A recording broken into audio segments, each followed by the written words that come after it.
Hello, Gundam Converge fans. So, decided to collect these things, and I'm gonna use these little figures to help me learn about the Gundam universes.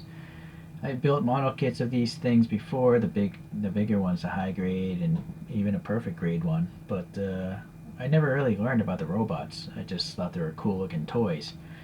But this time, I got some cool looking small deformed toys, and I'm going to actually try to learn a little bit about this stuff. So if you know about Gundam robots, you probably don't want to watch this video, but if you like to collect little gashapons that look cool, maybe you'll learn something along with me. So this first one, I brought all these loose at a local toy store, so I don't have the boxes, but here are the images of the boxes. This first one is Gundam number 56 in the series, and it's from Converge series number 9, and it's obviously called the Zaku 2 high mobility type. So I went to Gundam fandom, and it's telling me that this is a space robot. That's why it has thrusters on the back, and it was developed to have a quicker way to recharge the cylindrical cartridges used to propel this thing around. What I don't know is where that cylinder is. I kind of have a suspicion it's this thing in this backpack.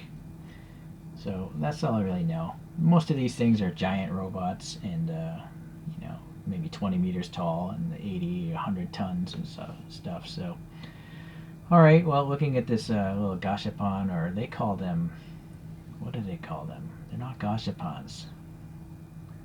Anyways, it'll come to me later, hopefully. So that's a vinyl figure and some ABS parts, but mostly it seems to be vinyl because it's like that softer type of plastic. And they don't have much articulation. You'll see this arm, it only articulates at the shoulder up and down, but this hand, it's not a separate piece, it's just molded in, because this is an earlier Converge figure. This little shoulder armor plate, it's nice that it actually has the mobile suit number on it. So this is mobile suit 06R, I think that says. I'm looking at the box now, 06R, and then something A, or 2A, or 1A. That text is pretty small back there. But sadly, the peg is really small, so I put in some white poster putty to try to help keep it in place. Alright, but again, the hand doesn't move, and the bazooka handle is actually molded into this piece. So in fact, I'll just remove it so we can see a little easier here. So it's nice that they molded in these little details that you usually wouldn't see anyways. And it's nice that it has these floating pipes. These actually came popped out. There's a little peg hole here, and they're popped out. I used some tweezers to get them back in. And then you can see a metallic, paint sheen on all the thrusters, which is nice. And then the body is like a 3-color dark gray, some off-white, and the purple. I was able to take the helmet off here, and you can actually move this mono eye around. You could be able to move it in there. Yeah, you can. Take this toothpick, move the eye left or right. But if you don't have a toothpick, it should come off. It came off earlier. Or did it not? Oh, there it goes. So yeah, this is a separate piece, and it just pegs on there. Alright, so nice little breathing tubes or whatever. I mean, they're giant robots, but they look like human beings, kind of, so I think that's the appeal of Gundams. At least some of the Gundams look humanoid. Nice little spikes here. And then, yeah, just a lot of little details. It's quite amazing for something this inexpensive. Alright, so that's all we got about this guy here. Just get this arm back in place. And hopefully will stick in there. But this armor collides with this pipe here. So maybe now it's a little bit better, but then the peg. So not the most well thought out design here, but this is from an earlier series of Converge figures. Let's move on to this guy here. So later on they got a little better here. This is Converge series number 17. So much later on down the road, and so you'll see it's number 221 in the overall series, and this is called the Zaku 2FZ. Mobile Suit 06FZ. So that FC means it has an alternate helmet, and supposedly this helmet is a Fritz Helm helmet. And and that Stahlhelm is modeled after a World War II German helmet called the Stahlhelm, and so the German army used that in World War II. Although I don't think this is actually it. This looks like a normal helmet, but, well, the box clearly says FC on it. I thought the German helmets were a little more squared off, but maybe I'm wrong. I'm probably wrong. Alright, so you'll see in the later mobile suits they have a peg base, and there's a peg hole obviously, but still a lot of foot details down there. This guy's got a dark green and light green color scheme going on. Sorry, my phone's really low to the table. And you'll see the peg holes have changed to hexagons, so that's smarter because there's less friction between the peg and this. I think a lot of times with these older ones the paint gets stuck. So stuck that you might tear the peg because it's PVC vinyl instead of, a hard plastic. So I think that's the logic why. But the downfall is it might fall out, although these are still pretty tight. Okay, so this side here, yeah, I don't know if this comes off, this armor thing. It doesn't seem like it wants to. But these hands do have pegs and hexes, so that's an advancement over that earlier one. And this has like a little energy axe blade or something.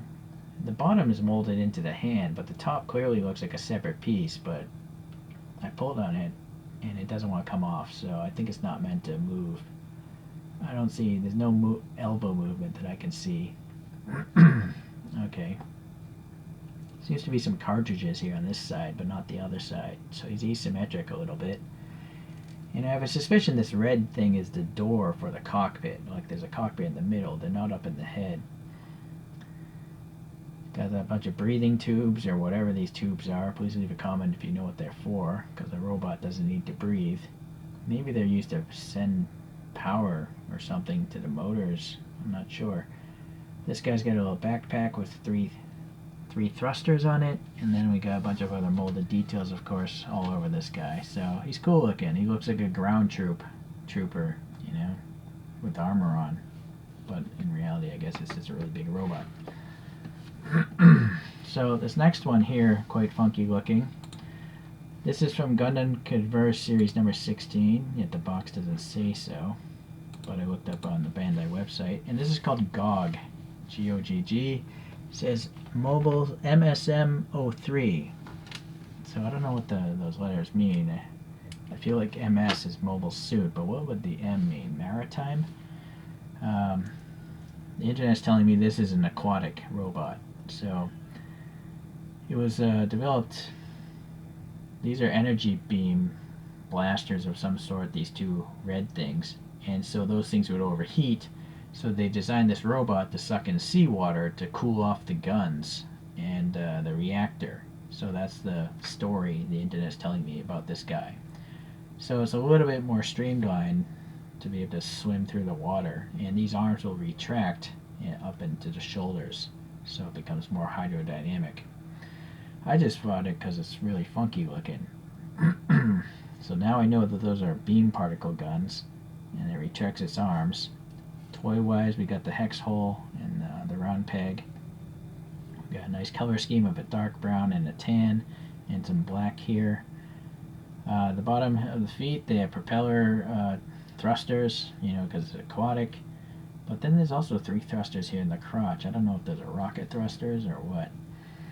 The leg, although it looks like it could be a separate piece, it just doesn't want to move, so I'm not going to bother. But this arm does, and yeah, actually there's a peg up here in this part of the arm, so that's nice. And does his head come off, I wonder? Doesn't feel like it wants to come off. So let me try the toothpick and see if we can move this eye. It's just a pink metallic paint. I think I just broke it. It clearly broke. I don't know if it broke or just fell out of the slot. Yeah, I feel like it just fell out of the slot. It looks like it's a rectangular ABS plastic piece, and it just resides there. But yeah, I can't get the helmet off. I kind of feel like there's room for the eye to spin, but it's not doing so. So if anyone has this, please maybe leave a comment and let me know if you can move this eye around. Right now, I think I'll probably have to add some school. Well, it doesn't want to fall out. I guess it's back to the way it was. Okay, so this backpack here seems to have some thrusters on here, and this is a different color entirely, like kind of a light purple color. So very strange, but I like the strange stuff, you know? And then, yeah, you can get some different zombie walking stances out of this guy. Okay, this last guy is my favorite. This design was, first it's called the Turn A. So there's an A on the box art, and it's upside down. That's an upside down A. It says System Y99 or System upside down A99. So this is known as the Turn A robot, and this was designed by Sid Mead, the futurist. So this also came from Converge series number 17, if you want to track it down. And Sid Mead, he was inspiration for a lot of different sci-fi movies like Blade Runner in 2001, and clearly this robot here. So he was a really influential designer. I have a lot of respect for him. So you can see his styling in this. In fact, let me pull up images of these things here now that we've seen the box art. I'll close out these box art images. So that's an illustration of this robot by Sid Mead. I don't know if Sid Mead drew this on his own or if Bandai contracted him to design a robot for them. That I don't know the answer. Please leave a comment if you know. Or, yeah, I don't know. Maybe Bandai bought the drawing from him and said, hey, we want to own the rights to your robot. Or maybe they just said, hey, you're cool, design us a robot.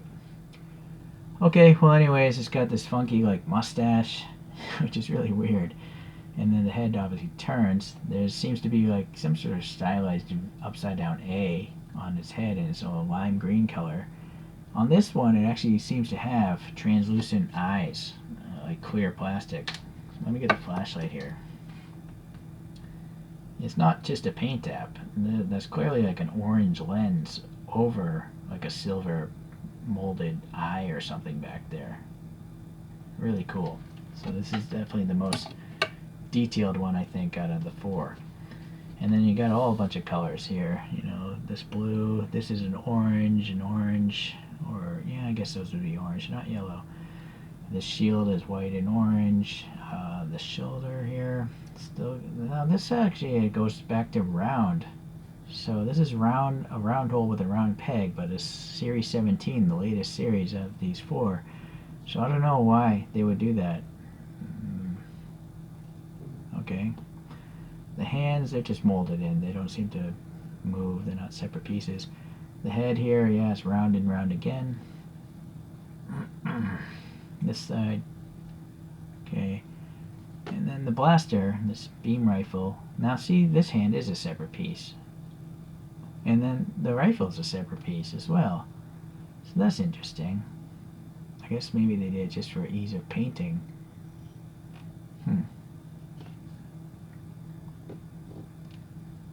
Okay. I don't know what this is. This might be the cockpit. Could be. Armor plates down here. And then this has this funky foot stand that I really don't like. It makes no sense because it blocks up so much of the robot. And then it's got a bunch of veins back here. I don't know what the story is behind those. If those are cooling veins or what. But a lot of funky 1970s kind of styling going on with this guy. Alright. Yeah, I don't know what these would be either. They're weapons, but they're just molded in, so... Okay, well... Yeah, I don't... The clear stands just make no sense to me because everyone I have with the clear stand, it stands without the stand, right? You just don't need this. It's a waste of plastic. Or I'd just rather prefer that one. Alright, so yeah, there are those beam blasters for the Gogg. Just coming out of its belly. This is the only... It's just some line art. See, now this looks like the the helmet I thought it was supposed to have. It's like squared off more. But this is very rounded. It's used. I wonder if the guy that sold this, maybe he switched helmets on me. Maybe this is from a different suit. But the box art actually had this, so yeah, I'm confused. I'm confused there. And then yeah, this one is, you can see this art has like a antenna, but I don't see it on this, and there's no peg hole there, so I guess it just skipped it. Maybe they thought it'd be too sensitive. But it does have the thrusters and all that stuff. We get these things spinning. Okay, well, 4 additions to my little Gundam Converge collection. I've really grown to like these guys. Mainly because they're not too expensive. You know, you can look them up online. Compared to the other things I tend to collect, these aren't all too pricey. And yet they still pack in a lot of detail. You know, mold-wise, they're detailed, but also paint-wise. And I don't really like painting models. I have a bunch of 3D printed figures, and I've just been too lazy to paint them. So I much appreciate painted objects. If they're definitely not expensive, even better. Okay, well, thank you. If you like these little super deformed figures, you might want to look into these guys. And if you like Gundams, you already probably know about these guys. And if you want to learn more, hopefully you'll stay tuned, because I'm going to learn more about more of these robots by collecting these little things. Thanks for watching. We'll see you in the next review. Bye now.